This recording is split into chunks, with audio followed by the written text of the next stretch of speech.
Who loves chicken? Well, today we are cooking a spatchcock chicken on the Kamado Joe Classic 2 using the DoeJoe and also in a cast iron pan. Stick around for all the details. Let's show you how we do it. Let's fire up the Kamado Joe. Today we're using the Grill Blazer Fire Torch. It's awesome. Link in the description if you're interested. I can light up the charcoal under a minute, which is fantastic. And so today's plan is using Jealous Devil charcoal. It's lump. It's their XL version. Buried a few wood chunks. This is just pecan. And then we are going to add the DoeJoe once we get the temp. Today's temp goal is 425 to 450.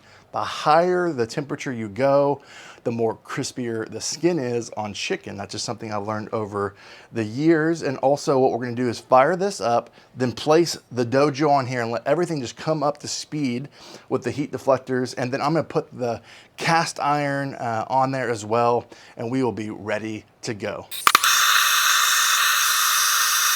Joe come up to temperature to 425 to 450. Now, let's take you in the kitchen and prepare this chicken. What we're gonna do is spatchcock. If you've never done that before, that's just simply removing the backbone and laying it flat, and you have a great even cook whenever you put it on the grill or even your oven. Now, I'll link a video up here. You can see another video I've done on spatchcocking chicken. It's really simple, but we just remove that using kitchen shears.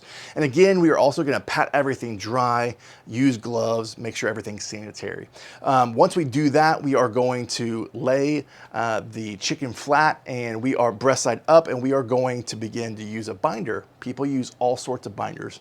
I use duck fat spray, I use olive oil, I've done it all. Just choose whatever binder makes sense to you. Today we're using olive oil, so we'll just drizzle that on there, rub it around, then add your seasoning. You could do basic kosher salt and coarse ground pepper. We're using a poultry barbecue rub. I cannot wait to use it and put it to the test. We'll just sprinkle that all over the chicken, and then we'll just set that aside. You can put that in the refrigerator or let it be at room temperature while we get everything else prepared. So what we're gonna do now is we're gonna prepare the cast iron. What a lot of folks do, and I typically do this, is I'll put the cast iron skillet on the grill, let that come up to temperature. I've already done that in my kitchen, and I've already seasoned it, got it up to temperature, kind of kept it warm while we are getting the grill up to temperature. Now that we've got the cast iron prepared, we're gonna add some fun ingredients to just add to the aromatics of this chicken. We're gonna cut up some russet potato, well, not russet potatoes, potatoes, and turn them into wedges essentially, put them in olive oil and some Himalayan salt and mix that around. Add that as the first layer in the cast iron skillet. Then we're gonna chop up and slice up some onions and also some lemon, and that's going to just add just a great flavor enhancer and just build a great bed in that cast iron skillet. Then drop in some onions and also some small little tomatoes, and lastly add your chicken to the skillet, and then we will slide it right in to the DoeJoe once it hits that 450 degrees, and we're just going to let it ride and let it go until it's done. We're using our meat stick digital thermometer today, and we'll monitor the temperature until we hit that 165, 170, do a little taste test at the end. So let's put it on the grill.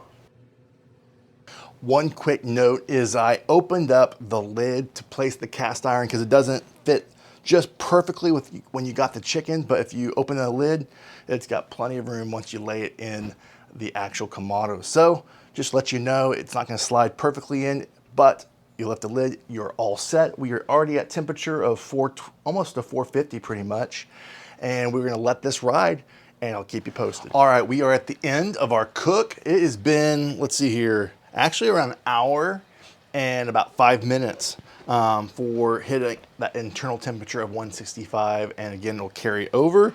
Get our nice heat resistant gloves to pull off that cast iron.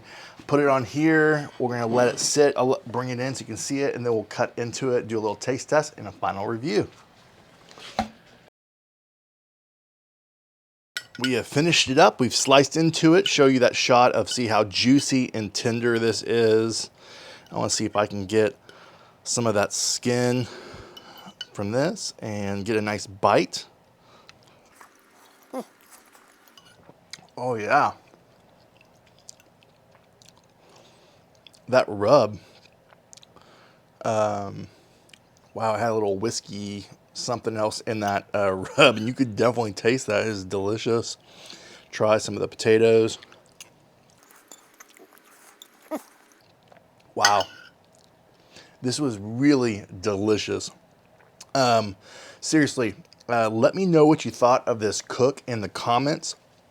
My overall review is we accomplished the crispiness of the chicken and very tender on the inside, but crispy on the outside. And that's because we hit 400, 450 degrees on the grill temp.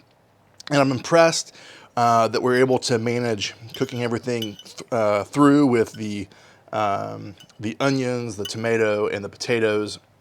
The potatoes were really soft and nice. Some people want those a little crispier, but I didn't mind that. That was tasted really good. And I added some butter at the end and let that melt. And then all that stuff is just sitting in that bed of butter and all the juices from everything combining together. Just, oh, it tastes so good.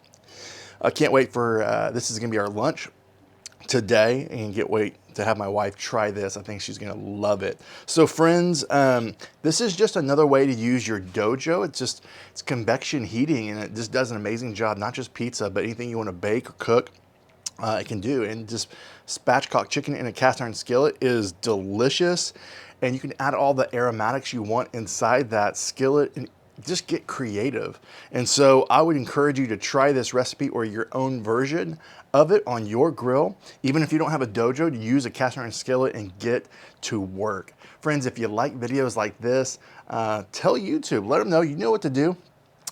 Like it, subscribe, turn on notifications.